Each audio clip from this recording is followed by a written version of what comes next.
Hello, Reborners. My name is Karen, and this is Making Reborn Dolls with Karen. I'm starting a new series, and it's going to be making a reborn doll from start to finish. I've already done several of them, but I like to delete the old videos and put up new ones because, well, we're all learning new techniques all the time, and I wouldn't want anybody using my old techniques when there's brand new ones that are much better. But anyway, if you're looking for an easy, straightforward, simple process to follow that will produce a nice baby doll every single time, you've come to the right place. I sat down and I formulated out a way, it took me many months to do it, of experimenting with paints and trying new techniques and which way works better, this one or that one, all that stuff. So you don't have to do it. You don't have to go through all that.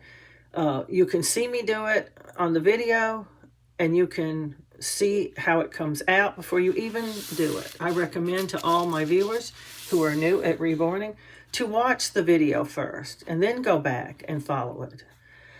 I use simple techniques. I use simple ways to get your colors. I use everything the easiest way that there is, and it still comes out with a fabulous looking doll. So we're going to start in this video, and we're going to talk about the things that you need to make a reborn doll. I'm sitting at a very nice table. It's just a little, it's like a business center in a hotel, kind of. It's a little nook in the kitchen over at the side. The kitchen's behind me, actually. And these apartments were actually built for, I live in an apartment complex, and they were actually built for extended stay motel rooms, like where people who have to come to town for business and they want to bring their family. You can get a 1, 2, or a 3-bedroom one. And you might want to stay 3 to 6 months or something, and you don't want to live in a hotel room. That's what they were for, but our town is so small they were unable to rent them for that, except once in a blue moon, and so they just changed them to regular apartments. That's why they have this nice business center. It was for whoever, rented it to do their work at. It has a place for a phone to plug up, place for computer stuff, all that. But it's a great little table that you can use for making reborn dolls. And I leave my stuff here. That's one thing I was going to say. You need a place to work. It needs to be a sort of out-of-the-way place where there's not a lot of traffic. It needs to be sort of quiet, your little nook, so to speak.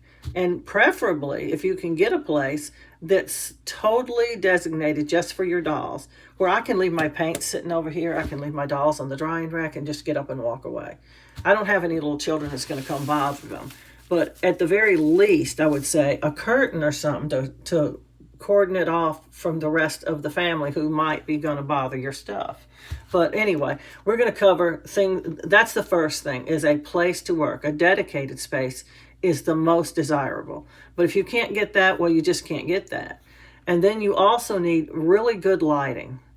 I didn't like the lighting over here, so I went and got some of those little, these are just, you can see one right here, and one over here on this side as well. They're just little LED shop lights. They're not real shop lights. They're really, really light. You can hang them on just a little nail or a little hook, and they'll stay up. And I put them all around my workspace. I did have one more, but it played out. I guess I used it too much, and it burned out. So I got some more ordered, and I'm going to restring them when I get my new ones. But anyway, it puts enough light here where you can actually see what you're doing and actually get some good lighting to be able to tell what color you're putting on your doll and how dark it is. That's important. So besides all that, you're going to need the basic things. Now, you already know you're going to have doll kits. Doll kits can be as expensive or as cheap as you want to make them. I recommend, get a pen and paper so you can write all these down. I'm going to tell you where to get everything. I Googled my lights. They were real cheap. There were 4 of them. I think they were $35 or something like that for 4 of them. And they string together. You don't have to put bulbs in them. They come with all the hardware to put them up, everything. Now, we're talking about kits. Kits can be as expensive or as cheap as you want to. I recommend that you get your doll kits, and you'll get a head. This is Kyrie. She's a Bountiful Baby kit. And you'll get arms and legs, too. I think this is Ever's arms and legs, though. I have several kits over here laying on this crate. But they look sort of like this. They're blank vinyl. They don't have any paint on them, of course. And then you paint them yourself. Okay, so you want to get some kits. Bountiful Baby runs sales all the time. They have a sale right now where they have 3 kits, 65% off, and they have several other kits that are 60% off, and then even more kits that are 50% off. So you can get a kit right now for around $20, which is very good. And the corresponding body you can probably get for between $9 and $13. I'm not sure what tier of sale they're on, but I usually keep my phone right with me. Today is October the I always like to say the date, because if somebody's watching this way in the future, they're going to go, oh, on sale, okay, I'll run over there and get it, but it's not going to be for them. Today is October the 30th, 2025, so if you're watching this in the future, you can disregard that about the sale. I always like to check in with the time so people understand, what day I'm telling you the sale is. So once you get your kits and your bodies, say you get 3 kits, you want to get the 3 corresponding bodies. Now, you don't necessarily have to get the exact body they say. They suggest a body. And any doll that's between 18 and 20 inches, realistically, we're talking about dolls with full limbs and full arms and full legs. This is a 3/4 limb. As you can see, it just looks chopped off. On a regular limb, you're going to see that it comes up and looks like they have a hip, unlike this one that just looks chopped off. See the difference in them? This one goes on a full body. This one goes on a 3/4 body. So you need to know what kind of body your doll will take. And if it tells in the description on Bountiful Baby, I don't know about any other sites, but it tells in the description this doll has full arms, full legs, or 3/4 arms and full legs, or whatever they have. So you'd want a body that matches that. But the exact body that they say, you don't have to get that. Here's an example. You can get a nice body from Bountiful Baby, and I'm going to open this box up because I just got it in today, and it's bodies. This is the bodies I buy for almost all of my full limb dolls. It's the same body for almost all of them. I don't make the really, really big ones. And if I make the really, really small ones, I have to get a different body. But any doll, in my opinion, that falls between the sizes of 18 and 20 inches can take this body right here. It saves you a lot of, they give you a packing slip. And saves you a lot of hunting and pecking trying to find the right body. But this is a 19-inch body. They're very nice from Bountiful Baby. I recommend that you get Bountiful Baby's bodies for several reasons. One is they're just so quality made. Unlike other companies, I've ordered their bodies and they're crap. I mean, they work, don't get me wrong, they will work. This is body number 3650. It's a Caucasian body. They also make this very body in biracial. It doesn't matter. Some people use bodies that are white. Some of them use them made out of like cartoony material. I mean, once the clothes are on, you're not going to see the body anyway. But this one comes with the zip ties already strung right into them. Some of the other lesser bodies you can buy from other companies are going to have strings. And you're going to have to take them out and put zip ties in anyway. So you might as well get one with zip ties. Not only that, the arms and legs have got a little pouch in here. It's a little protective, little covering inside so that anything you put inside the arms and legs will not come out. They're not going to anyway, but this is just an extra little thing. I just like it. When you stuff in the body, nothing's coming out the leg openings or the arm openings because they have this cover on them. I love their bodies. And right now, I got this body for about $9. Now, the other company I order bodies from is Dolls by Sandy. And they don't ever put theirs on sale. This was on sale. This is a $20 body about. $20 to $22 depending on the size. But I got it for like $13, I think. I think they have them right now for $9. I'm not sure, but I'd already ordered these, so I'm going with them. But that's a big savings right there. I'm going to tell you how to save money every step of the way as we go along.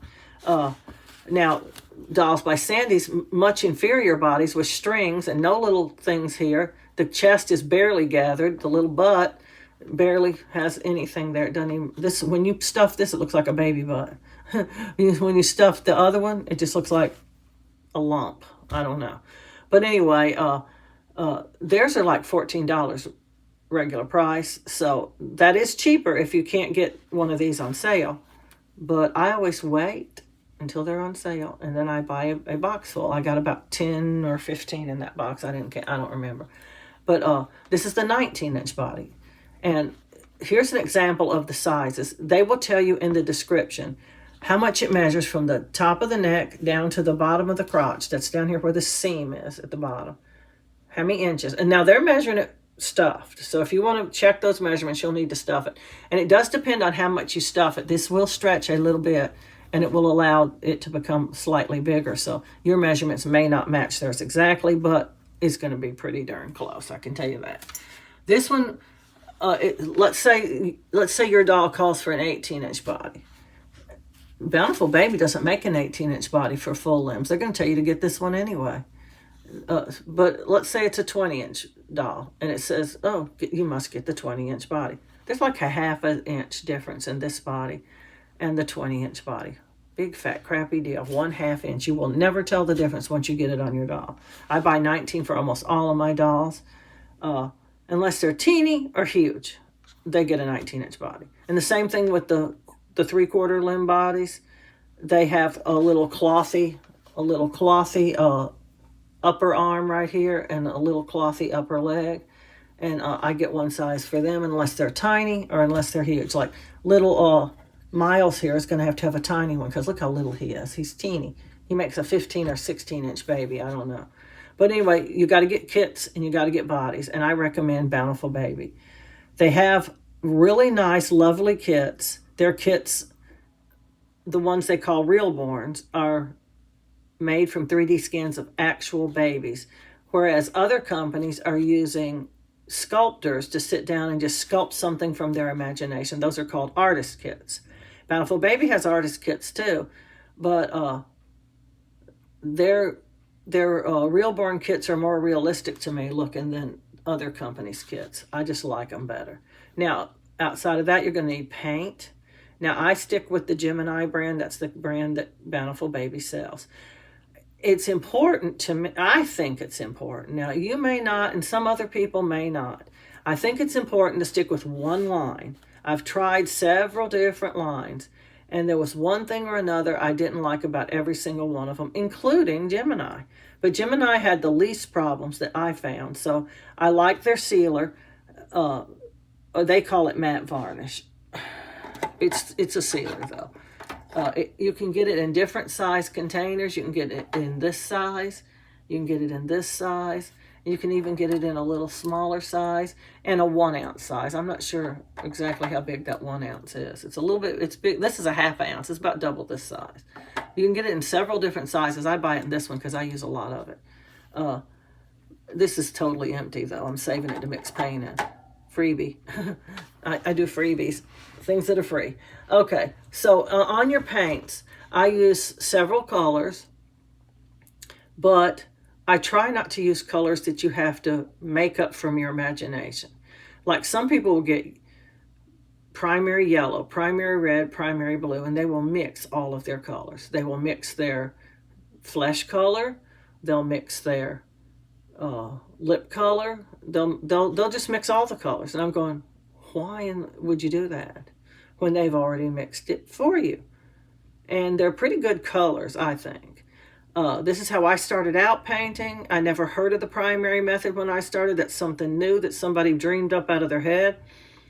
And I don't hold to it. Here is some mixed vein blue. This is one example. I can get this straight from the jar, put it in here, put the paint thinner in it and all that, and I'm ready to go. I don't have to guess how much of this color, how much of that color to get vein blue. Not just blue, it has to be vein blue. This is a tealish color. So I'm going, why try to mix this? Here it is, mixed. And same thing with the flesh color. You pick a flesh color, and they have a wide variety of flesh colors. They start with 08 being very light and pinky color, going all the way down to 02, which very, very, very dark would make an ethnic baby. I go in the middle, 05, and you go, that is chocolatey brown. That can't make a white baby, but it does. I guarantee you it will. Then you have the blush, and same thing, all these colors. You don't have to mix them. There's just colors you can just buy that are already mixed. And the colors I use the number 05 flesh. I use the vein blue. I use the eyelid purple, not the creases, the eyelid purple. They sell another purple called creases, which is not a good color. Then I use the warm blush, and I use the lip nail blush. Now the lip nail blush is the one color that you have to tweak a little because it comes out looking like this when you mix it. Kind of pinky looking. And I'm going to tell you right now, pink does not belong on your doll. You will not like it. It needs to be this color, a bloody red color. Bloody red. Looks like blood. That's the color you want. So I take the darkest red I can find, which is not actually lip nail blush. I mix my lip nail blush. It is quinidine. I don't know how to say that word. It starts with a Q-U. Quinidine or something.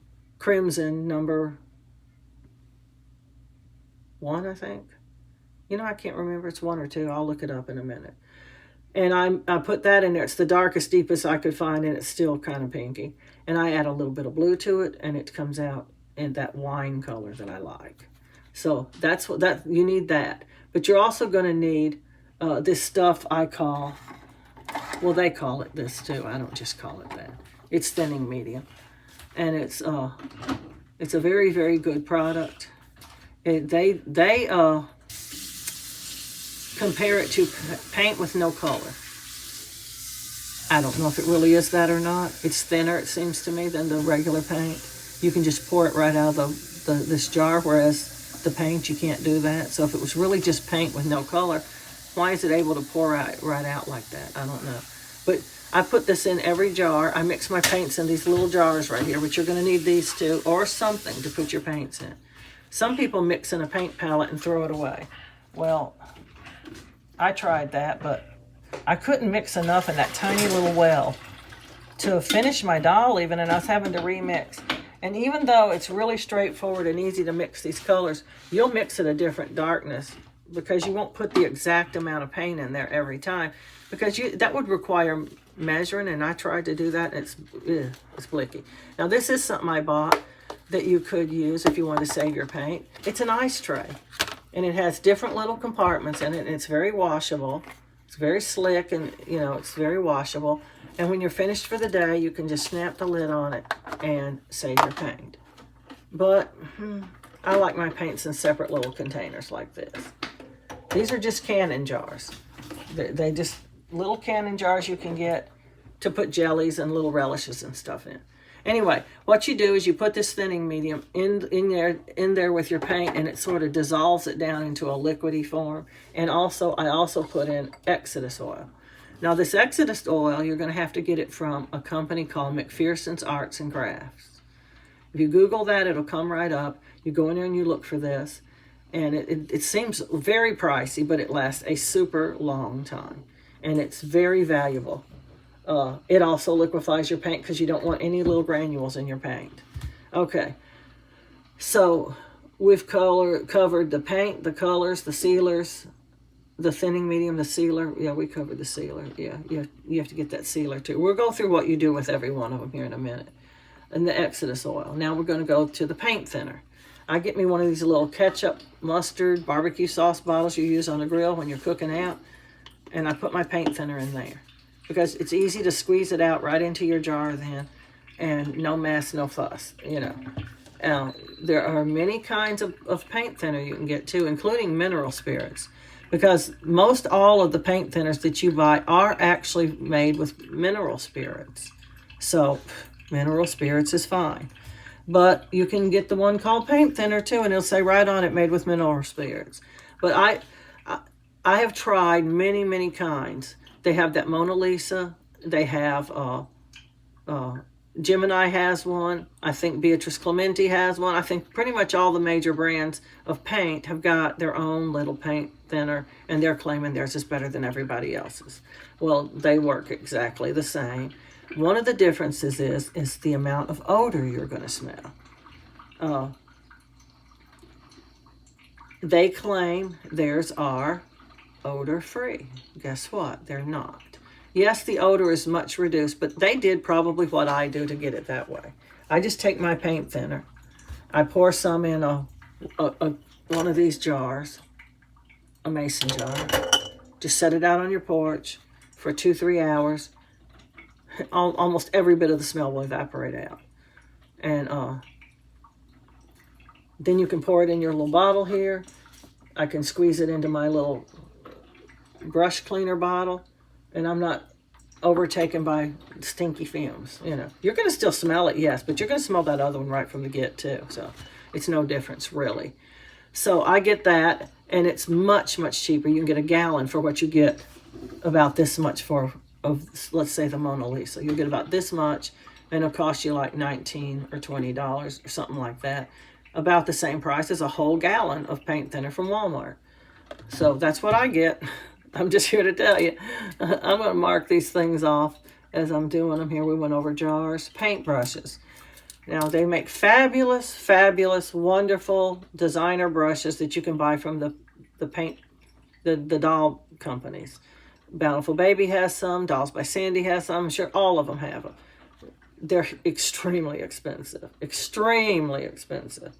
And when I first started painting dolls, I was buying these brushes. This is just the big one. This would be considered the mop brush, I guess. They have numbers on them. 3/4. This is a 3/4. I guess 3/4 wide there. I don't know. But anyway, this is a big one. I don't use this one very much. It is laying over here to the side, but I don't use it much. But the set came with 15 different sizes. And they ranged from, let's see, round ones like this with a round tip, flat ones like these, little tiny ones with slivers, little slivery, skinny little ones that have tiny little bristles like this one does. All different sizes, 15 different sizes and shapes of brushes. And it's very, very, very affordable. And they're good. I've been through umpteen dozen types of brushes and found out they were crap and threw them away.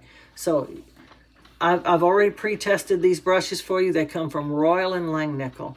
Now, just any Royal and Langnickel brushes won't do. Most of their brushes are absolute crap. You can't use them. The bristles fall out, or they stain up so bad you can't. There's something wrong with every one of them. But this one with the gold handle, if you Google this very thing, write this down. Royal and Langnickel. If you want to know how to spell Langnickel, it's Langnickel, one word. Crafter's Choice. Simulated Camel Hair. 15 brush set. This will come up, and it'll give you a wide variety of places you can buy them. I just Googled it on Google, and they just came right up. Now you can buy the 15 brush set. There's also some places where, say you wanted this brush right here, which I like this brush. It's a good size. This is the 1/2 inch, one of the 1/2 inch brushes. There's two different, this is the flat one, but there's also the 1/2 inch mop. But let's say this is the one you were looking for right here. You can Google this, Royal and Langnickel, and it has a number on it, R9725. 1/2 inch brush, and it'll come up, and you can buy them individually even, because I bought, it wasn't that brush, it was this one. I think it's the 1/2 inch. This is also a 1/2 inch brush. All the numbers have come off of this one because paint thinner does that, but this is not the flat one. This is the fluffier one, and I wanted some of these, and I Googled it, and they came up, and I bought them separately even. But it's going to depend on what you want to pay for them. You can get the whole set for about $10. Literally 15 brushes for like $10. It's really great. Or you can get $5.99 for one brush. I just went on and got the whole brush set. But anyway, I get brushes, and you don't have to do this, especially since you're just starting out and it may be too expensive. But I get brushes for every color. See, like this is I only have 2 brushes in here and a pipette. Oh yeah, pipettes are great. I'll tell you what to do with them too. I only have 2 brushes in here because this color, I don't use that many brushes. The colors that I just spread all over the doll's body, you don't need but 1 or 2 brushes, you know. But I don't wash my brushes, and here's the reason why. Believe it or not, paint thinner is very, very rough on your brushes. Yes, it will clean them, but it will also somehow destroy the brush.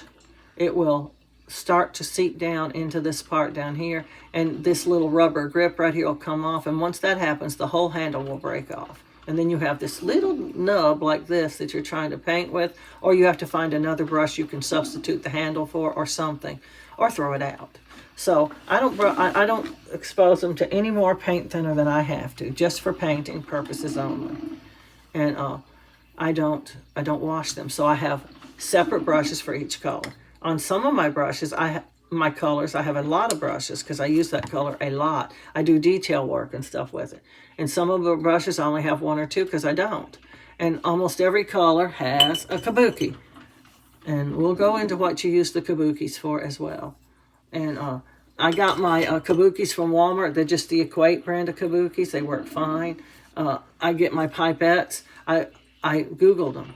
I wanted some pipettes because the ones that the doll companies sell, see, they're made in two pieces. It's like a bottom piece and a top piece, and then they glue them together some kind of way. Well, after you just squeeze up paint thinner 3 or 4 times, those ones you get from the doll companies are splitting right along these where it's put together. I ordered these from a medical supply place. I got 100 of them. It was very, very reasonable for 100. And I thought maybe I'll need 100 because, maybe they'll split too. But so far, none of them have split. Not a single one. I put one in each jar, each color up here. So that in case you need to, see this paint right here? I don't know if you can tell, but I can sure tell. The top part looks just like paint thinner. And the bottom part looks just like paint. And that's really much what it is. You have to shake it up to get it all one color. So then, let's say I took it down and I go, I've been meaning to darken that paint a little. All you got to do is very superficially siphon off some of that paint thinner. You definitely got darker paint right off the bat, right there. And that's what I use them for. Or you want to mix a little bit of 2 different colors to make a third color. You can siphon a little bit off each jar and put it in a third jar. You got another color. So that's what I use them for. And each color has its own too, because you'll never get it rinsed out good enough to use it in another color. But, okay. Like I said, you need something to put your paints in. Jars, I like jars. These jars are quite affordable and reusable and reusable. Super good. But I've been here recently saving these jars. I buy my thinning medium and my paint thinner in these big jars because I use a lot of it. And this is a 4-ounce jar. It's the same size as this little jar that I also mix paint in. And I think it's going to work just fine. In fact, I've got some paint already mixed in it right here, see? You just sort of clean it up a little bit. It doesn't hurt if a little thinning medium's left in the jar because you're going to put thinning medium in your paint anyway, so no big deal. You don't have to thoroughly clean it, But I even save these little bitty jars. You see, I've got a little bit. This is the lip nail blush that I use on the actual lips and nails. It's also the kind you put on to blush up their cheeks and stuff, but it has to be more runny. But anyway, let's see. We went through jars. We went through. Another kind of paintbrushes I use is these throwaway paintbrushes. Now, obviously, you don't have to have all of these things. But when I want to mix my paint, I want to be able to dip into this paint jar, get me out some paint, put it in my jar, and it gets all in these bristles, just like it would in your good paintbrushes over there. And you've got to try to wash that out. So I use one of these and just throw it out when I'm done. No, they're super, super affordable. You get 30 of them for $1.50, literally. Very, very cheap. And I use them on glues, too. I get them from Walmart, by the way. My jars, too. The 4-ounce and the 8-ounce cannon jars, great buy at Walmart. Now, sponges. These are just cosmetic wedges. These are the jumbos. You don't want to fool with those little bitty skinny ones. They're just too little. You can't do anything with them. These are the Swispers. They're really, really soft and spongy. They come in a bag that looks like this. Walmart no longer carries these. I get mine from Amazon. You get 16 in a package, and the price is going to depend on what vendors are having them at the time. When I see a really good price, I'll buy a bunch. If I need them real bad and I see a bad price, I just buy a few. But I also get these more dense kind. I get these from Dolls by Sandy because you get a whole little envelope full for $2. Now, these are no good for putting your paint on. They're too dense. They won't let go of the paint well enough. But they are okay for dabbing off the excess paint. And we'll go over that as we're painting on another video in this segment. But anyway, you can also get these teardrop shape ones. I use them exclusively for making modeling sponges. You just take your tweezers and just pick out little holes in it to where there's a pattern. I don't model much, but that's what you do with those. Pencils. And I'm not talking about regular pencils. You can have a regular pencil if you ever think you need an eraser. I'm talking about colored pencils. There are multiple uses for colored pencils on your dolls. But you can't just go to Walmart and pick out some Crayola coloring pencils. They just won't be any good. These are Prismacolor Premier. They're more of an artist type pencil. I use this one. It is called Aquamarine to vein with. We'll cover why and all that. I use this one. It's called Henna to crease with.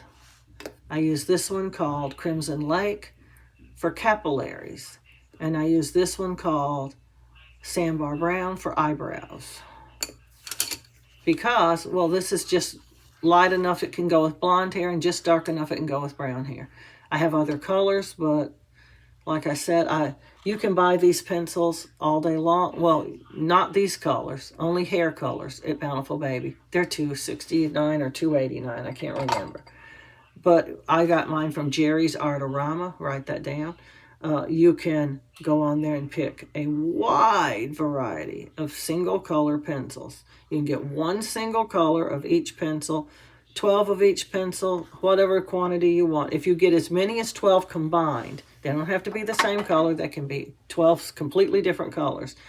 Then their price, well, their regular price for their pencils are $1.39. A far cry from what those baby companies charge. Over $1 cheaper. So it's worth it to me to get all the colors I want. And I wanted to experiment with lots of colors. I have a lot of colors up there that I don't even use because I didn't know what purple I wanted. I didn't know what red I wanted.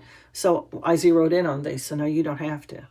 But you may not like my colors. You may want to go a little lighter or a little darker. So, once you try them, you go, oh, I think that's too dark. I'm going to get a lighter one, You may want to order 2 or 3 different colors.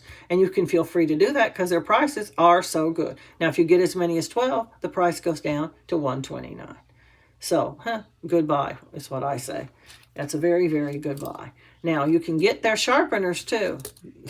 Don't be fooled. This is the best sharpener you can get right here. And you recognize this, it's the kind your little kid put in their little pencil box for school. If they even allow that anymore. My kids had them in their pencil boxes. Has 2 little things on it. One for small pencils, one for those fat pencils that kindergartners use. Okay, so if your pencil is totally unsharpened, has no point at all, you're going to have to use this little small one.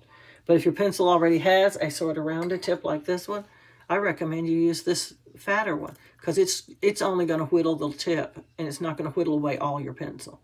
You can literally grind your pencil down to a nub trying to use this little one. But that's with any sharpener. So I recommend you use this big one and just hold it very, very straight in there and it will sharpen just the point pretty much. Now, if you break the point off completely flat, you're going to have to use the small one to get some sort of a point on there first. Okay, eyes and eyelashes. Again, on something that is very subjective. You have to figure out what I want from my eyes and eyelashes. You can get eyes that cost $1.99 a pair, all the way up to $30 or $40 a pair. Seriously, expensive. And the same thing with lashes. I get my eyes and my lashes from Dolls by Sandy because their prices are the best. And their regular eyes are exactly the same as Bountiful Baby's regular eyes. And you're going to pay like $7.99 or $8.99 at Bountiful Baby. And you're going to pay $2 to $3.99 at Dolls by Sandy. So you figure it out which one's a better buy. And the lashes, same thing. You can get brand-named eyelashes from Bountiful Baby. Or you can root your own if you want to. I just can't seem to do it. I almost sever the whole eyelid trying to put the eyelashes in. It's just, ugh. So, anyway, Dolls by Sandy sells a pair of, they're called Dolls by Sandy eyelashes, I think. And they have upper and lower. And they're very, very inexpensive. I haven't ordered in such a long time. I don't remember the exact price, but it seems like it's around $1.50 to $2 for 2 sets. Now, the upper ones are longer than the lower ones. You'd have to trim the upper ones. But it's okay. It's not hard. You just trim straight across. Okay, glues. there's a lot of glues you can use on your doll, a lot, and they're used for different purposes. There's super glue. There's some tacky glues. There's Eileen's Paper Glaze. Eileen also makes a tacky glue, and there's Mod Podges, there's E6000, and there's hot glue. I'm going to tell you what I do with them. Hot glue, I have me a hot glue gun up here. I use it to make pacifiers. It's oh so quick.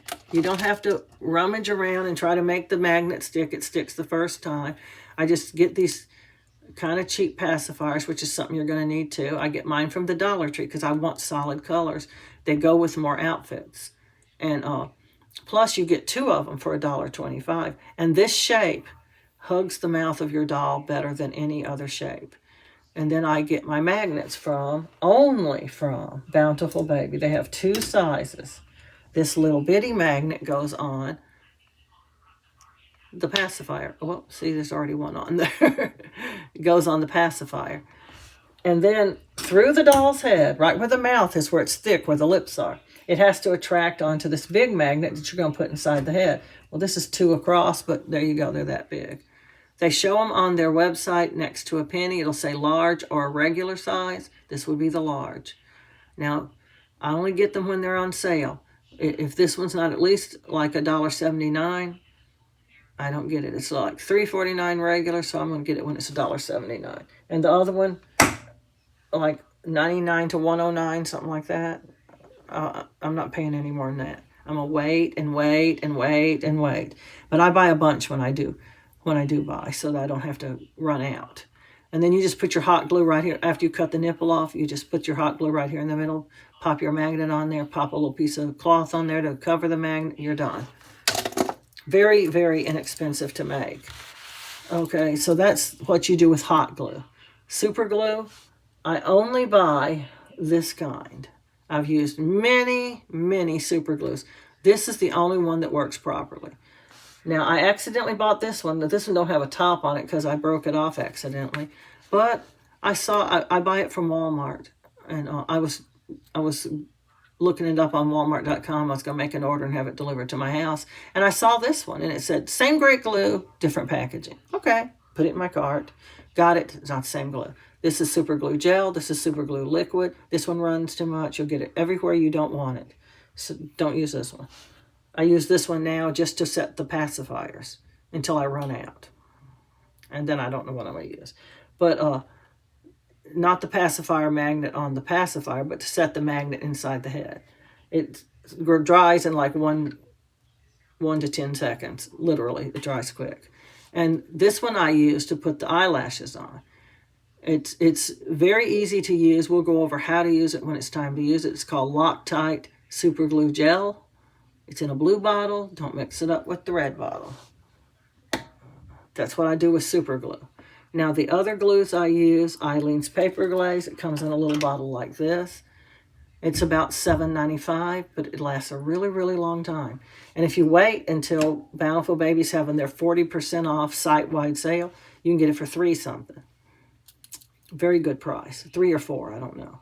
And I buy 3 or 4 bottles at that time. It lasts a super long time. You put it on the nails and the lips to make them protected and sort of a little bit glossy. But I also put it on these rims. I don't use rims. Rings, they call them rings. I don't use plugs and rings. They're a waste of money. You'll add $10 to your doll just by doing it. I put the Eileen's Paper Glaze here for pennies on the dollar, literally pennies for the whole doll, and it makes it super shiny and super slick, and the arms and legs move just as easily as if they had a ring on them. And it's for plugs. You're going to stuff them with polyfill anyway. You don't need a plug. But if you just feel like you have to, you can cut a little round piece of felt, like what you used to put over the magnets on your pacifiers, and glue it around here like this. And that'll cover that hole, but it's not necessary. But you can do it. Okay, that covers the Eileen's Paper Glaze. Let's see, what other kinds of glue do I have now? E6000. I don't use that one much anymore. I used to use it to make pacifiers and glue in the magnets inside the head, but it just takes so long to dry. And not only that, if you put a pacifier in him, and it's going to be right here boy, he needs some more bacon. He's got a little white right there where the sealer didn't cure. I need to bake him again. The pacifier is going to be right here on his lips, but on the inside. That means you have to hold the head in this position the entire time the E6000 is drying, and it ain't quick. If you move it at all, it's going to run, and the pacifier will slip. The magnet will slip. It will be down in his chin or up in his nose or over in his cheek or somewhere like that. I don't use it anymore. I do still have some. Occasionally I'll use it for some other purpose, but most of the time I just don't bother with it. Now, like I said, you can get Mod Podge. I use this to glue the hair. It's the one that works the best for me. It's easiest to move around in the head once you pour it in there. You have to pour it inside the head, and then I take 2 or 3 of these, hold them together so it's not so skinny, and just do it around until all the hair is covered with it. Just do it around and around. And you don't want to put too much. It turns hard as a rock. So you want to use and you don't want to keep dipping your brush because you're making a big mess when you do that. You want to gently pour it in the head, just a little at a time, into each different area inside the head, and move it around with your throwaway toothbrushes. I mean, paint brushes. But Mod Podge works the best for me. Different people use different things, and it's a choice. That's what I choose. And the other glue it's Eileen's Tacky Glue. It comes in a different color bottle than this one, but it's so messy and stretchy and stringy, and I don't even use that either. I bought 2 bottles of it when it was on that 40% off sale because I might as well try that. But I've heard people say they use it for pacifiers even, but I don't do that either. So that's the glues I have. We covered pipettes already. A drying rack. You can see mine right here. Tall dowels, short dowels. I made it myself. I just got a board. This is when I was staying at my son's house. I went down in his shop. He has a wood shop down there, which you probably don't have a wood shop, so you'll just need a board. This one's about a 1x8 or 10. I'm not sure. It's not all that thick. I mean deep, you know. It's about 1 inch thick and about 8 inches deep, I think. And then you make it however long you want to fit your table or wherever you want to set it. And then I decided how far apart to make the dowels. I just went down to my son's shop, grabbed one of my grandkids and said, hey, drill holes.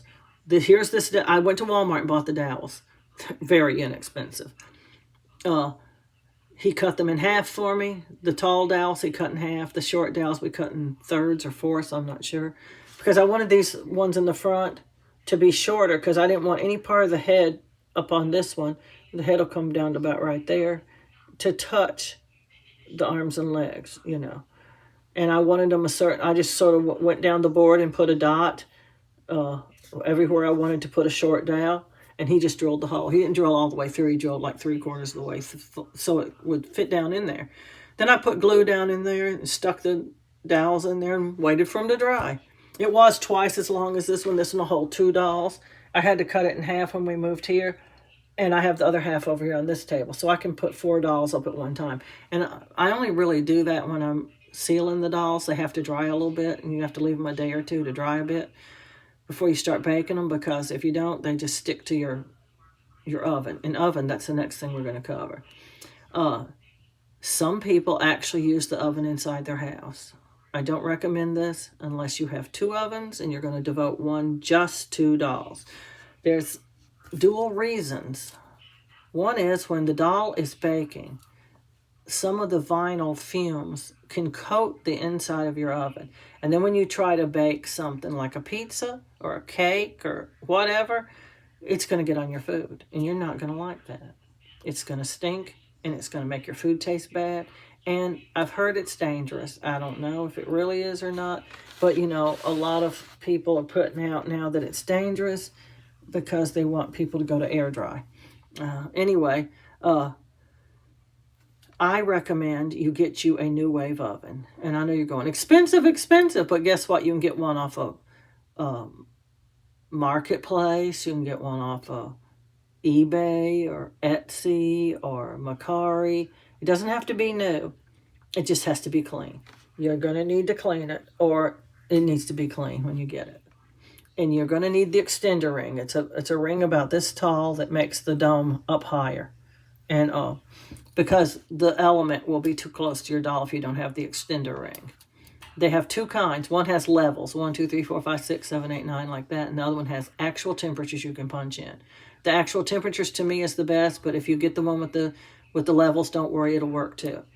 And I recommend you bake outside. I just go out on my porch. I string out my extension cord. I put it down in the corner of the door where the door can still close, and I just bake outside. And then I bring it in when I'm finished. If it's raining too hard, or I have a covered porch. If you don't have a covered porch, it might not be an option. But there is another option, which I was previously doing, and that was I go to a window in my house.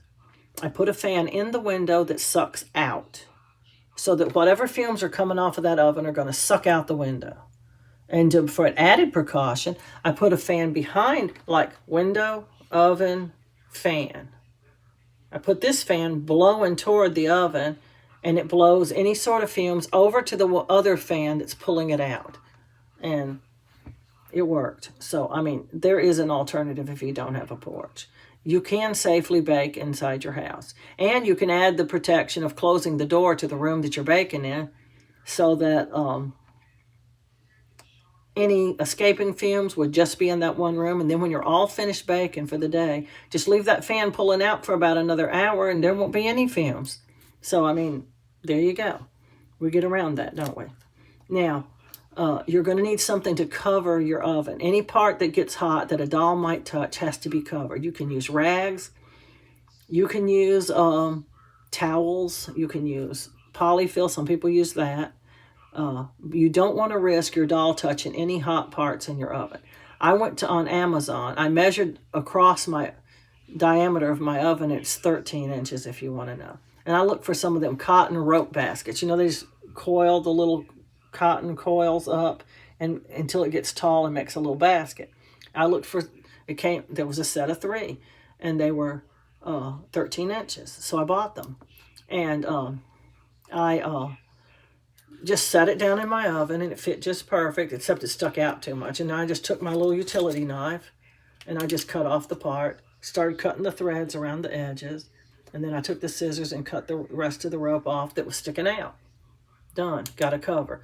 You can actually, it's thick enough that you can actually put your doll against the edge of the oven like this now, because there's a rope basket between it and the hot part. And it works real good. So, and I got me 3 bases, well, 2 extra bases with 2 extra extender rings, because only the lid, the dome part, is what gets hot. And the rest of it's just a holder pretty much. But I wanted to be ready. Like, I really go to town on working dolls, making dolls. So while one's baking, I'm painting another one.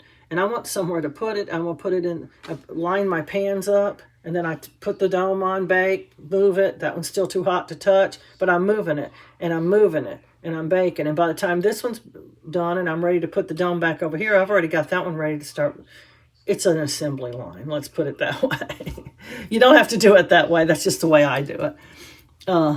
So we went over the drying rack. We went over the oven. Okay, we went over pacifiers and oh, yeah, you're going to have to cover your magnets with something. I just got this really thick, nice, this is not the new flannel that they have now. This is some of that older flannel that used to be really, really thick. And I went to a secondhand store and got this pillowcase. I saw it there, and I go, ooh, that looks like it could cover pacifier magnets. So, and I just use a quarter. Quarter's a good size. You just lay it on there. I just lay it on there double thick, so you can see where I've been doing it over here on the side. I just lay it on there, trace it around, and I cut through two layers at one time, and I make 2 covers at one time. And then I have them ready. Okay, so we went over that. Vinyl putty. You probably, I've only ever had this 1 jar of vinyl putty. And I bought it because I had a doll. For some reason, this happens sometimes. It split right here in the elbow. You know, everywhere they put these little creases and indentations, there's less vinyl there. And sometimes, for some reason I can't figure out, the vinyl will separate at that point. And according to everything I've learned, you can use vinyl putty. This is it right here. And you can fix the hole. But the since I got it, all the splits that I've had in a doll have been too big or too deep that I thought it wouldn't work. So I didn't use it yet. But you can get this also from McPherson's. It's the same brand as the Exodus oil. This is Exodus vinyl putty. But you don't have to have that. Heaven knows I've been throwing kits away for a long time that got splits in them. Now we're going to cover stockings. You need stockings to put a bag of glass inside of your doll's body.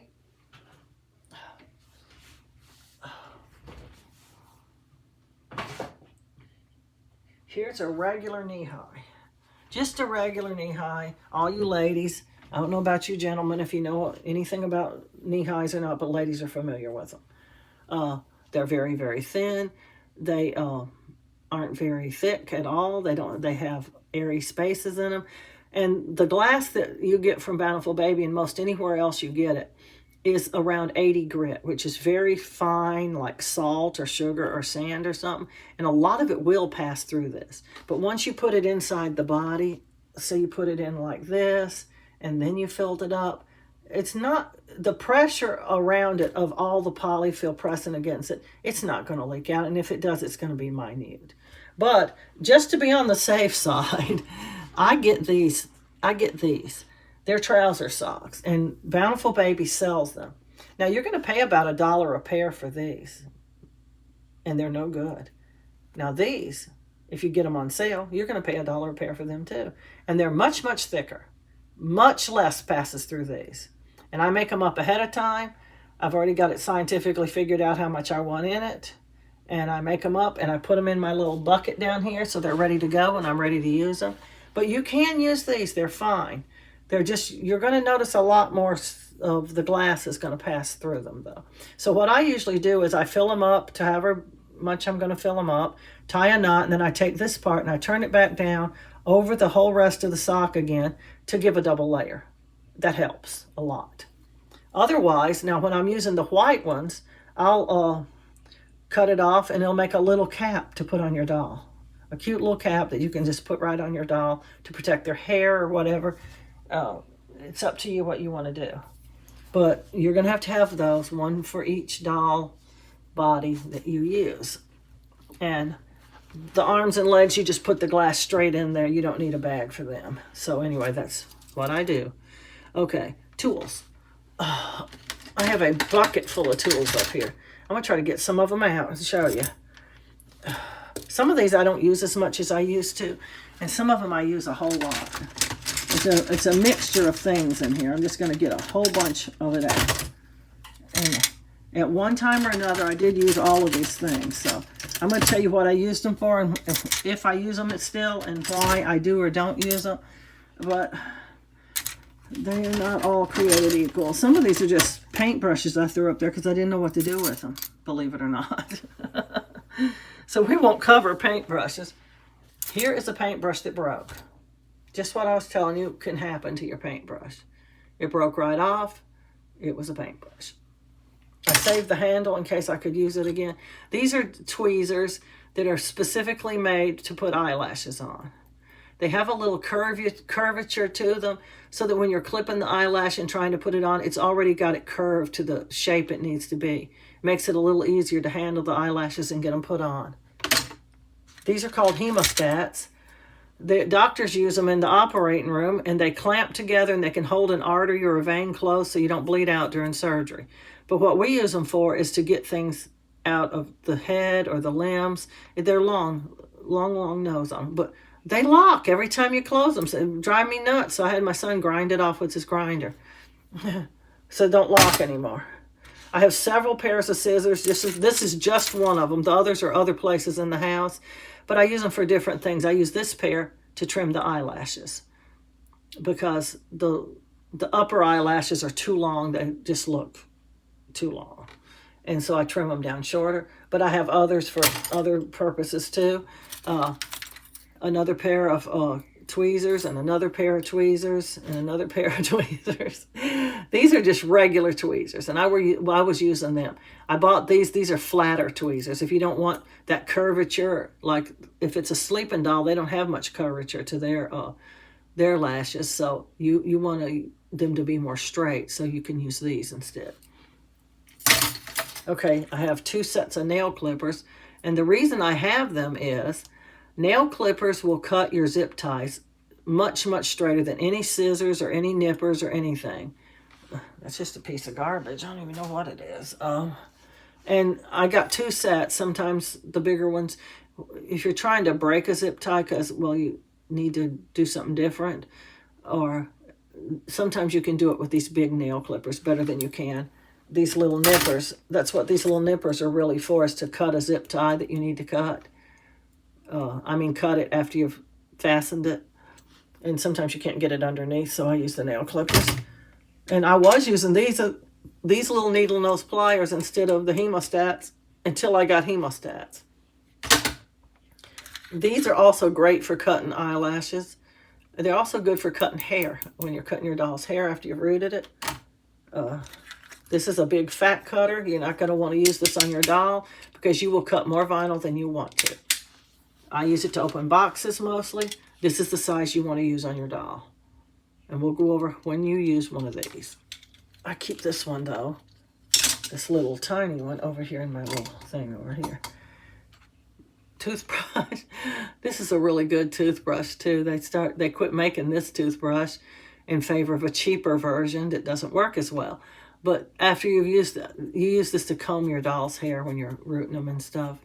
And after you've used it a while, the bristles start to bend and they don't comb as good. So you need another one. So I bought some more. They're not as good. Anyway, here's some these are actual makeup brushes. And I was going to use them on my dolls. But you know what?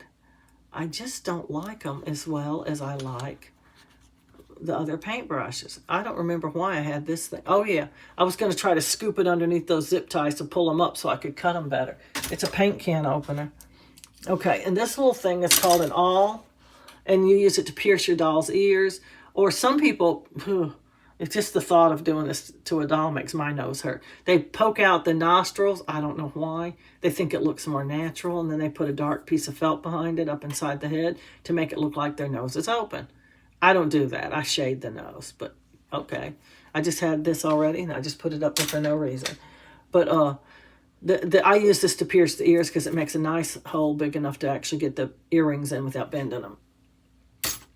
So that's my tools. Okay, I use swabs. Now, if you've got the other kind in your bathroom and you want to use them because you already have them, it's perfectly fine, but these pointy ones work better. I like the ones that are pointy on both ends. They have some that are pointy on this end and big and round, like an eyeshadow thing on the other end. I don't use those. I like these that are pointy on both ends because you can get down in all these little grooves on your doll. You can stick it up in their nostrils and stuff, wherever you need to pull out some paint. They work really well. Toothpicks. They're just regular kitchen toothpicks. I use the round ones with the pointy ends. Zip ties. Zip ties come in different sizes. I wouldn't fool with any but this size. This is the 14-inch one. It's the tiniest one they sell. Now, some of the other doll companies in their bodies, when they do provide zip ties, they're bigger. They're clumsy. They're icky. But these are the kind that Bountiful Baby sell. But I don't get mine from Bountiful Baby. They're too expensive. I get mine from another company. I just go on eBay, or I think she's also on Etsy. It's called the Little Ever After Company, if you want to write that down.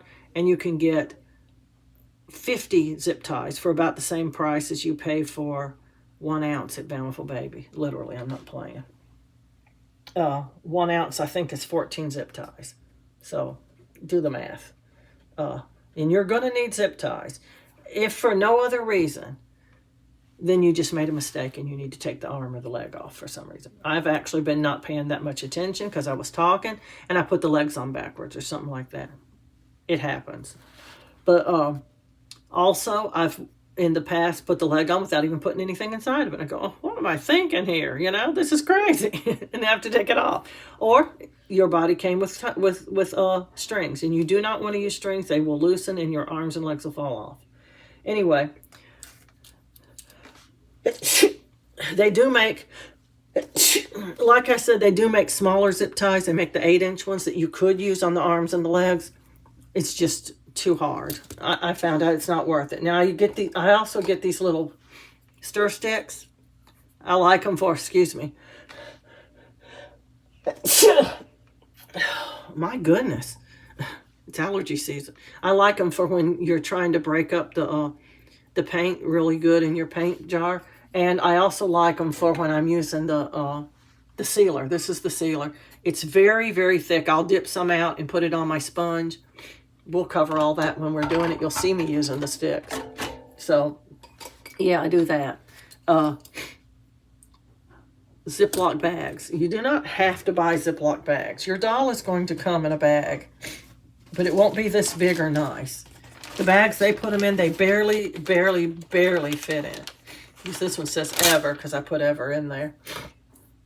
They'll have a sticker on their bag that tells the doll whether it's a second, what size it is, stuff like that. And, well, at least Bountiful Babies does. I don't know how anybody else does it. I just really don't buy from other companies. I did in the past, but I don't remember what their thing was. I get these at Walmart. They're the 2-gallon size, and they even have one that's 2.5 gallons. There's Ziploc, and I think Hefty's the other one. Yeah. And what I do is I take them out of their bags. I wash them. I alcohol them. I seal them. I bake them 2 times, and then I put them, after they're cool, completely cool, just like they never had been heated. I put them back in one of these bigger bags because it just fits better. And those other bags that Bountiful Baby gives you, they barely fit in there. And the bags are of cheaper quality, and they're splitting all the time. And if you have your dolls very long or you move the bags around very much, they're splitting and the dolls are falling out. At least the legs or something's falling out, and you're going, okay, which doll did this go to now? You know. That's why I buy them. You definitely do not have to have them, okay? Now you're going to need polyfill. Bountiful Baby sells a bag of polyfill. They call it Angel Soft Polyfill. And what it is just very packing polyfill. It's terrible. I get this airy kind. It works a lot better. If you've ever had a pillow that went really flat on you quick, that reminds me of that polyfill that they sell at Bountiful Baby. It just packs. It packs hard. And this stays plump and soft and airy. I've never had a doll with this that packed. Of course, I don't lay on it like a pillow, but if you've ever had to unpack a doll for some reason, take it apart and take the stuffing out or whatever, you'll see what happens to the polyfill once it gets inside there. It's terrible. This is good polyfill. I just Googled polyfill on Walmart.com, and this big box, you can get it in a 10 pound, a 20 pound, a 25 pound, a 50 pound. Now, keep in mind, these boxes are huge when you get up high. Up to 50 pounds, you're going to have trouble storing that in your house, probably. I'd say the 20 pound would be about the biggest that you could probably easily store. I live in a small apartment, and I do the 20 pound. I put 10 pounds in this box under my table. It comes in 2 bags in there, by the way. I put one bag in this box under my table, and the other bag, which is sunk down, they shrinked it. I put it in my closet, and I try not to get a hole in it because it gets huge if you do.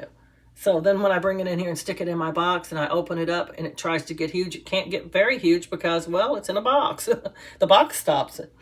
And but, it's the best buy for the polyfill. The bigger the package, usually, the more you get for your money. That's the way it usually runs. But not always. But, most of the time it does. And then there's glass. Now, to me, glass is glass as long as it's beads. You can go to a lot of different companies and you can get crushed glass. You don't want that. It's just they took a machine and just crushed a bunch of bottles down and made it into, it's recycled glass, like green glass bottles and brown like beer bottles and clear bottles, all different colors mixed together. Not that it couldn't work, it could, but it has little shards in it. And they can cut you. I did used to buy that kind, and I thought, I got to quit this. It also, dust comes up out of it, and you're breathing it. It gave me a sore throat. And not good. Not good. So I got to looking into it. They also sell glass beads. That's what Bountiful Baby sells, glass beads. And what they are tiny little marbles. Tiny, tiny, tiny, tiny, tiny, tiny. Super tiny. We're talking the consistency of salt. You'd need a magnifying glass to see them.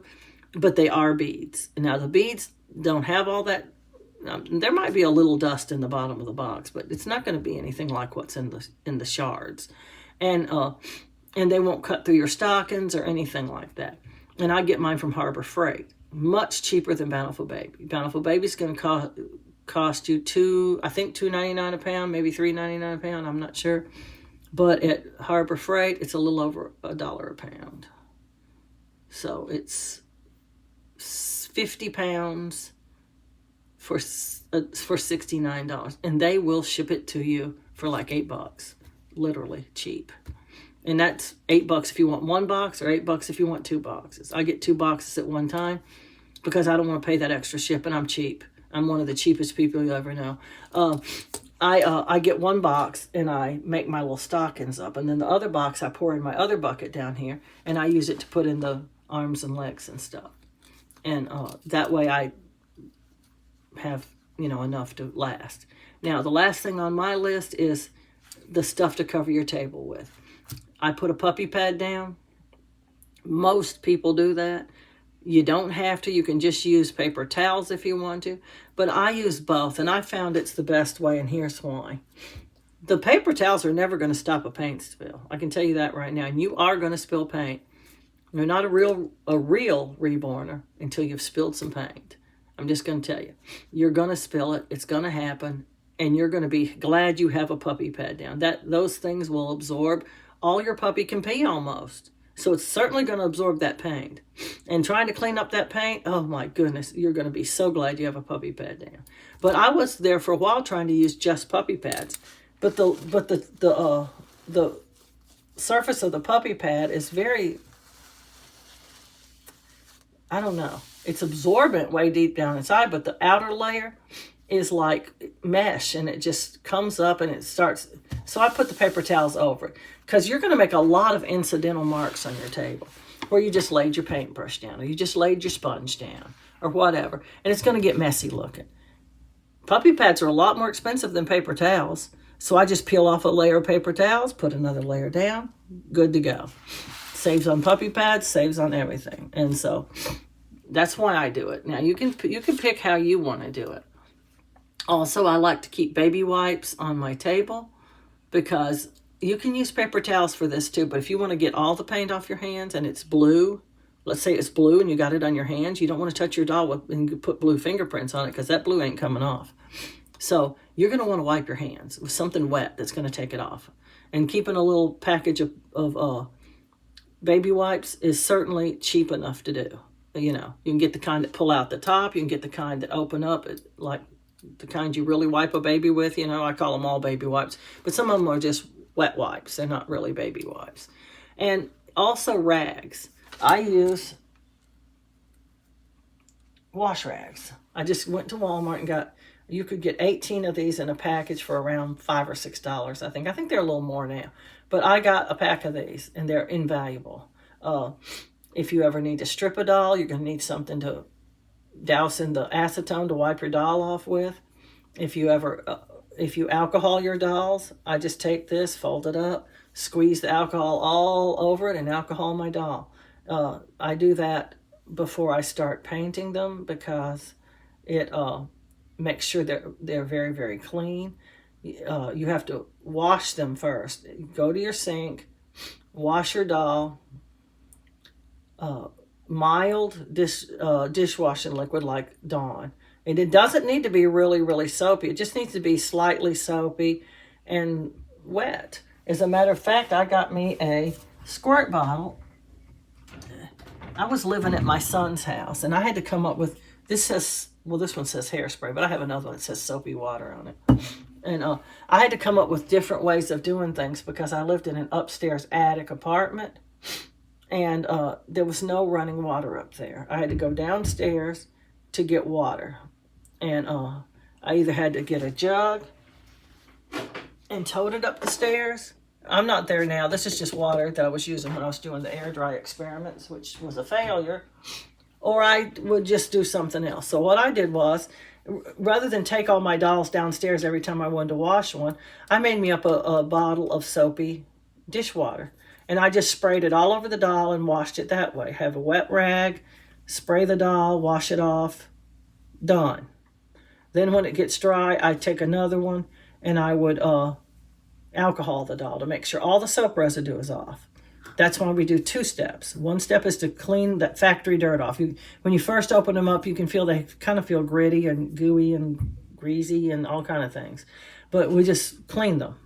I mean, it's easy. You just spray them, clean them. This is not hairspray really. It's spray for the doll's hair, but it's not hairspray. It's water with a few drops of fabric softener in it. You do not want to use conditioner on your doll's hair. You'll have a gooey mess. That's for human hair. It's not for doll hair. Now, okay, so now we've covered that. I just keep my bottle of alcohol down here. I just squirt it on the rag, wipe the doll off, done. And by the time you're done wiping the doll off, it's pretty much dry too, because alcohol flashes very, very quickly. If you don't know what flashing is, it's just evaporating. It evaporates very, very fast. The only thing that's faster is acetone. And then paint thinner's right behind alcohol and fastness. Let's see if we covered everything. I think that we have. If there's anything I've forgotten to cover, freebies. I wrote that down. That's things you get for free. You don't have to pay any money for them because they came for another purpose, like this bottle right here that I'm going to be using for paint when it's empty. It's free because, well, I bought my paint thinner in it, you know, my thinning medium. Also, I save my rolls of tape. You probably saw these sitting over there. When they're empty, this one's not quite empty, but I've been using it anyway. What I found out was I needed a place to put my dolls after they're painted, after they're ready to get their glue. Like I said, I'm going to take this doll. He's not finished, but I'm going to take him, and I'm going to put glue on his lips, and then I'm going to put it on this rim too. And you don't want it touching anything, so this is what you do. And if you've got the hair finished and you want to put the glue inside the head, this will hold your head for you perfectly. You don't pay anything for this because, well, it was something you're just going to throw away. But now I have 5 or 6 of them because sometimes I have one dry and one has glue for their hair, all different things, you know. But these are invaluable for that. I just figured it out one day. Hey, I need something. That looks like it would fit, you know. I'm always looking for something cheap or free that I can use instead of buying something. I bought all my jars that I've been using up here. Some things are worth to buy and some things are not. So you have to decide for yourself what things you want to buy and what things you want to try to get free. I reuse all these little jars unless I can't get the paint out. Like if they're just caked up with brown paint or something, you're not going to want to put anything with yellow paint in it in there or something like that. But I mostly use it for this. This is the thinning medium this was a bottle of thinning medium. I just took a little bit out so the paint would fit and I could still mix it. And I put the color in there and mixed it up. It's thinning medium it's thick. If this is for the lips and the nails, it needs to be thicker. That runny stuff that we mix to put all over the doll just won't cut it for that. I also have one with the nail tip in it. Same thing. Let's see. I'm trying to think. Oh, I have a heat gun as well. You don't have to have a heat gun.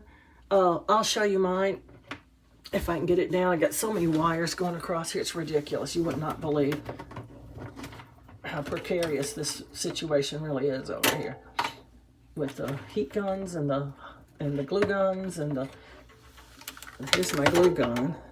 I buy my glue sticks really long. Okay, here's my heat gun. I took another artist's advice. She was using one in a video I was watching. I watch videos sometimes just to get ideas from other artists. It doesn't mean I'm going to use them. It just means I want to know what they're doing so I can maybe try it. And I'll try a lot of different things unless it seems really stupid. But she was using hers to dry things like she wanted to make maybe a baby scratch, let's say. And a baby scratch takes several layers, and you can't put it on top of wet paint. So rather than go bake the doll that many times, she just used the heat gun to dry the paint. It in no way will cure it. You still have to bake it at the end when you're done making the baby scratch, but it lets you put the next layer on. And this one is the kind she was using. I looked at the kind she was using, and she said, just go on eBay and find the cheapest one you can find. They're all the same. And sure enough, I did. They don't even have to be new. They just turn on and get hot. Hot air blows out the end. That's basically what they do. They don't have any hot heat regulating switches. They just get hot. And so you just blow the part of your doll you want to dry, making sure you're not getting it too close or too hot. You can touch the vinyl and see how hot it's getting until it looks like it's dry. And we will demonstrate this during the making of a doll so that you can see how it works. But it's a great little tool. I don't use it in between. I have used it in between coats of paint before to get it dry because I want to put a second layer on, but I don't normally do that. But it's nice to have. I only paid $10 for this one. It was well worth the money. And so they have them ranging from, I mean, you can get one for $49, but why? This one works fine, and it was $10. And, eBay stands behind their stuff. If it don't work, you can return it. They have to be as described. If they're not as described, you can return it. Now, you wouldn't want to return it because you don't like the color or something and say, oh, it's not as described. But, I mean, literally, if they say it works and it doesn't work, you can return it. Anyway, that is pretty much all I have down that I can think of right off the bat. I have up there on my shelf, I don't know, I don't think I showed you. I can't remember if I did or not. I have an organizer. You don't have to have one. I put my eyes in it. I have several different colors of each size of eyes that I use. Almost every doll that you get, if it's between 18 and 20 inches, is almost always going to have 20 millimeter eyes. There have been a few that took 18 and a few that took 22, but nearly every single one is going to take 20 millimeter. 18 millimeter eyes are for dolls that are around 17 inches and below, and some of them will still take 20 inches. And even 21 and 22 inch dolls will sometimes take 20 millimeter. So it's just, I have one or two pairs of 16 millimeter, which I don't even think I'll ever use, but I only have one or two pairs. I have about 5 or 6 of 18 millimeter. I have multitudes of 20 millimeter. I have a few 22 and a few 24. Don't know if I'll ever use them, but I have them just in case. Last thing I want to do is go, oh, this one takes 22 millimeter. I'm going to have to order them. I hate that because now I need them right now, and I might have to pay regular price for them, and I ain't doing that. I'm a firm believer in cutting corners where it doesn't matter. And one of the things is, here are several tips on cutting corners. Anything you can reuse to keep from buying something, do it. They sell these jars. Why? You can just wait till one's empty. You've got a jar. And usually they come really clean. What I do is I get me a cup that's big enough. I'll get one about this size. I'll fill it at least halfway full of paint thinner. And I'll just drop the empty jar down in there and let the paint thinner be taking the paint out of it on its own. Most of it will come out. Then I'll take one of my throwaway brushes and brush it around in there real good, and it's almost completely clean. So there's no need to buy that. Same thing with these jars. I did buy them, but now you know what? We can actually use these. You don't want to use real tall jars like this because it turns over too easy. You could, but I mean, I wouldn't want to. There's a multitude of things that you can do to cut corners, like not using plugs and rings. Right off the bat, I can't think of it, but we'll be covering things all the time as we're making dolls to go over that you can do to save money.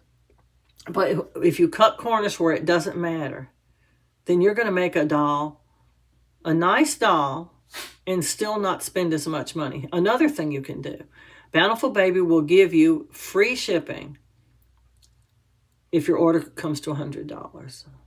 Now, it's not hard to make a $100 order. I try to save up, like There's times I don't have $100 to spend. I'm just like y'all. You're going, I can't spend $100 at one time. Well, I can't either. A lot of times. So say I have $40 I can spend. Instead of jumping on there and just buying any old kit that's on sale, I'll save my $40. I'm saving that. $40 is over here in the background of my mind. I'm saving for a doll. And then when I get some more money, I'm saving that too. And then I might get up my $100. I might get my $100 saved up, but they still don't have what I want. I'm saving it. And I'm right now looking for paint on sale. I need some paint thinner and some thinning medium, but I ain't paying their regular price for it. Here's the deal. This jar right here costs $59.99. That's $60, but still a good buy when you consider this is a half ounce. This is 4 ounces. So it takes 8 of these to make this. If you added up 8 of these, I think they're $19 for this one. If you added up 8 of these, it'd be a whole bunch more than $59. So, or maybe it's the 1 ounce that's $19. That'd still be $80 for this one because this is 4 ounces. Maybe this one's only 11. I'm not sure. But I just know it's a lot cheaper to buy it this way. But I don't buy it at $69. I'm waiting for that 40 or 50% off sale, and I'm going to pay $39 or $29 for it. And I'm going to buy 4 or 5 of them at one time because I don't want to do it again until they go back on sale again. And they hardly ever put paint on sale. I'll tell you that right off the bat. Hardly ever. Now, when you're starting out and you're going, I want to start now. I don't want to wait. You can do that. Go on, buy 1 jar. And then try to make it last until, after I show you how to mix it, you're going to go, oh, I can make that last a long time. Not if you make them as many dolls as I do. I have 85, I think, made and posted to sell right now. 85 dolls. Doll season is in full swing. I've sold quite a number of dolls, but I've added more to the list because I'm constantly making dolls. This is my hobby/job. I do it every day because I want to, but I also do it every day because I want to get the dolls done so I can sell them. And, okay, so beyond this list, you're going to need to put your doll together and give it an outfit, and you can do it 2 different ways. Now, depending on how much you want to sell your doll for, you may not want to give that outfit to them. I do this. I buy prop outfits. They're the outfits I'm going to photograph them in because they're cute. I want to reuse them on another doll when that one sells. I usually let them wear it until they sell, unless I have too many dolls and I don't have enough outfits for everybody to have one on. Then I'll take it off and put a onesie or a sleeper or a romper or something like that on, something that costs $3 or $4 or $5. And that's what they go home in. And I put it in my description that they will. They get a diaper, they get a rudimentary outfit at least, and a pacifier if they have a magnet. And that's all I give them. Now, that's because I don't sell my dolls for what they're really worth. Dolls of the quality of mine usually sell for around $400. I'm not a master artist, and I certainly would never charge $3,500 for a doll, but some people do. And I have to think they only sell 1 or 2 dolls a year, but I mean, okay, look how much they're making for each doll. I mean, come on. But they're giving huge box openings, expensive outfits. They went to some doll boutique and got, baby boutique and got real shoes and all kind of stuff, bows and just a big set of bunches. I've seen the way they box their dolls, and it's exquisite. But they're getting $3,500 a doll, too. We're not getting that. And while I could get $400 a doll, it would take a lot longer because people, I don't care how good your doll is, they want a bargain. That's what they want. They are looking for a doll. Oh, I saw a doll just like yours and it was $80. Okay, well, it wasn't just like mine. You know, a lot of things don't show in pictures, like, for example, all the details you put in it. They can't see them in the picture, and rightly so. You're not supposed to be able to. But they think they're getting a doll just like yours, but people have told me, oh, I was so surprised when I got your doll. It's so beautiful. I never expected it to be that good, you know. And so that tells you right there, they can't tell from the picture just exactly the quality of your doll. So they're thinking, oh, you got $275 on yours and they got $80. I'm going for the $80 one. Sorry, bye. Okay, fine. I can't sell my doll for that. It costs more than that to buy it. But if you want to really know what price to put on your doll, this is what they say. This is the generally accepted rule. You keep a list of everything it costs to make, and I mean everything, right down to the something for everything. We can cover that we'll cover that while we're on the next video where we're going to seal a doll. We'll cover what needs to be included in the price of your doll, in the cost of your doll. And everything I listed over here, you're using some of that.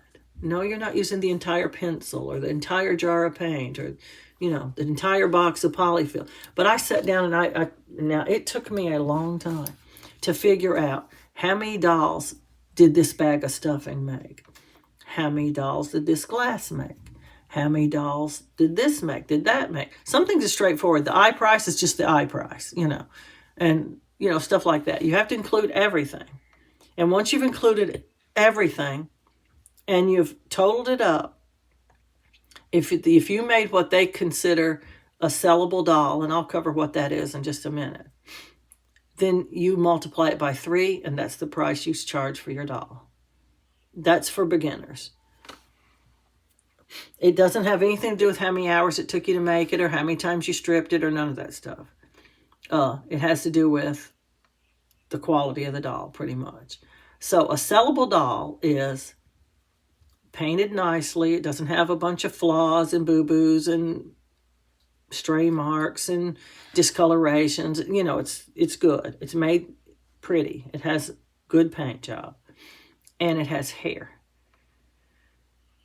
Then your doll is considered a sellable doll.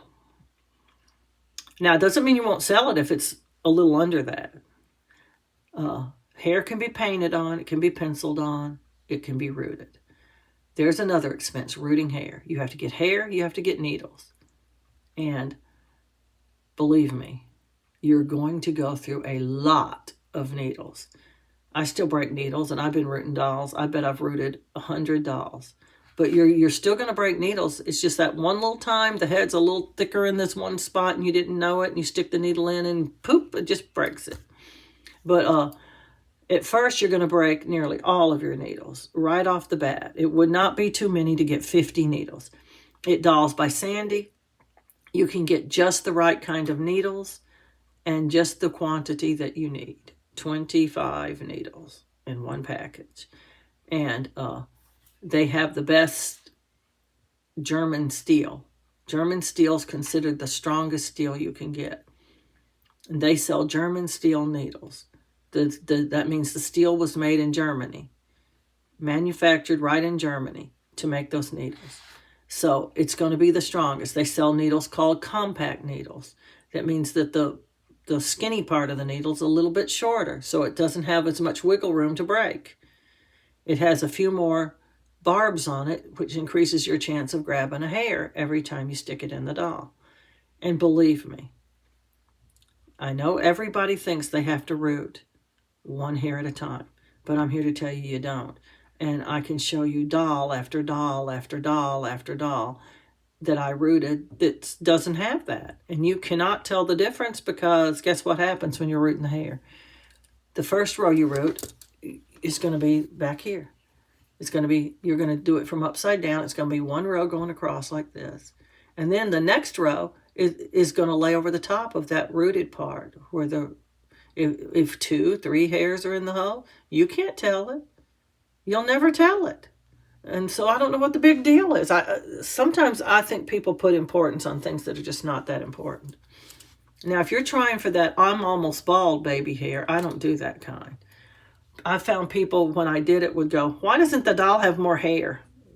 They don't like it. So I started rooting more hair until people go, wow, I love that hair, And so, yeah, my babies have hair like a 6 or 8 month old baby probably. And they're supposed to be newborns, but people like it. I do what people like. I do what sells, and that sells your dolls. You can do anything you want to your doll, any kind of way you want to your doll. But when you start figuring out what sells and what doesn't sell, then you'll be changing your tune. And not only that, even if you're making the dolls just for yourself, you're going to find out some of the things that people are doing you just don't like. And so you're going, well, I don't want to do that again because, ew, look how it looks on the doll. There's a variety of different things you can choose to do and a whole variety of things you can choose not to do. And it's strictly a preference. Now, everybody thinks their preference is the right one. But I'm just here to tell you and show you there is a different way. You don't have to do these funny things they do to have a pretty doll. They make it seem like you do. But you don't. You can, but you don't have to. So anyway, our next video is going to cover how to seal a doll. I'm not going to demonstrate washing a doll because I'd have to take my camera over to the sink. It's just too hard. Everybody knows you just wash it. You just hold it over the water. I just hold it in the sink. I just wet my rag and put a little bit of Dawn dishwashing liquid, a little bit. We're talking 2-3 drops. It doesn't need to be that soapy. You just wash the doll. Try not to get it inside the head. Rinse it off until there's no suds. Put it in your dish strainer. Do the arms and legs the same way. Now, then, when you're done, you can dry him off with a rag, but he has to be completely dry before you move to the next step. So if you're going to try to get him completely dry, you'd have to get swabs and dab around inside his eyes and get all the water in there. Make sure it's out of the ears, everywhere, that none got in the head. Now, some people bake their doll to dry it, which is fine. You can do that. I don't because that's an extra bake. I try to keep my bakes at a minimum because I don't like baking the doll. I don't like it getting that hot. I think it's not all that good for them. And they already have to get enough bakes as it is. But you can do it. You can. It's doable. So whatever you want to do, that's what you're going to do anyway. So just pick what you want to do and do it. Now, when they come out of the, when they're all dry, that's when we're going to alcohol. That's where we're going to start on our video. I'm going to have a clean, dry doll, and I'm going to alcohol it, and then I'm going to seal it. I'm not going to show you baking. There's really nothing to see. You just line it up in there where no pieces are touching each other, and you bake it, and then you turn it over. You let it fully cool, and when I say fully cool, it's not even warm to the touch. It's just like it is when it comes out of the bag, absolutely room temperature. And when it gets to that, you turn it over, and you bake it again. Now, after the second bake, and it's cool, and you take it out, you should be able to feel a little bit of a texture, at least a little bit, all the way up to rough, depending on how you cut your sealer. We're going to cover that too in the next video. I can't demonstrate because I don't have any more sealer to mix. I'll just have to tell you what I did. But like I said, I'm out of sealer, completely out of sealer, almost out of thinning media. But I will explain it, and we will seal a doll together. It won't be the one we're going to make in our following video on how to start painting because I've already got one done and I don't have to bake it to get started. But we're going to close out this video and come right back with a doll that we're going to seal. All these dolls back here are sealed, by the way. They came out of the oven and I laid them over there to let them finish cooling. I'll have to go to the closet for a doll to seal. But that's okay, I can do that. Anyway, we'll be back in like, well, to you it'll seem like 15 seconds or something, but it's actually going to be 2 or 3 minutes while I go over there and choose a doll to seal. And I'm going to move Miles out of the way. He's sitting over here waiting to be painted. And get him completely out of the way so that we can have plenty of room to put our doll up. And where are you now? I'm in here. And then we'll be back to do that. Yeah, I'm still talking.